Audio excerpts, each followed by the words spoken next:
l'ambition de ce livre, c'est d'essayer, dans une première partie, de raconter un peu, à grands traits bien sûr, l'histoire commune des lanceurs d'alerte et des désobéissants. Il y a souvent une confusion qui est faite dans l'esprit des gens, confusion parfois de mauvaise foi, parce que chacun tire la couverture à lui.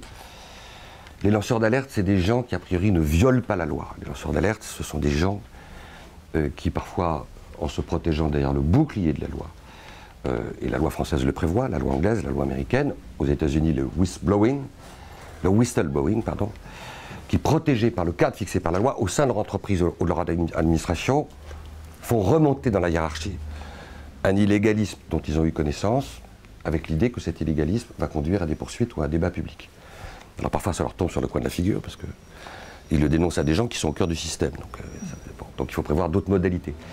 Et les désobéissants, ce ne sont pas les lanceurs d'alerte. Les désobéissants, ce sont des gens qui, ça c'est la définition qu'en donne Gandhi ou Martin Luther King, que j'évoque dans le livre, les désobéissants, ce sont des gens qui revendiquent le fait de violer la loi, parce qu'ils estiment qu'en violant la loi, ils vont défendre un intérêt supérieur, un principe supérieur à la loi.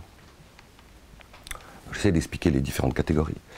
Et enfin, dans le livre, j'essaie de décliner, non pas une boîte à outils qui serait exhaustive, mais une série de conseils en disant, vous avez envie de sortir de l'ombre pour aller vers la lumière, vous avez envie de sortir du bois pour déclencher un débat, comment on fait si on ne veut pas s'en prendre plein la figure? Voilà, c'est ça en anticipant aussi, avec un renvoi dans quelques annexes, sur idéalement ce que devrait être une loi européenne, peut-être, un jour, qui puisse être authentiquement protectrice de ces lanceurs d'alerte, dont le fil rouge commun entre lanceurs d'alerte et désobéissants, il y a un fil rouge. Ce fil rouge, c'est à un moment donné quelqu'un qui se met en situation de risquer de sacrifier son intérêt personnel, individuel, à un intérêt général supérieur à son intérêt individuel.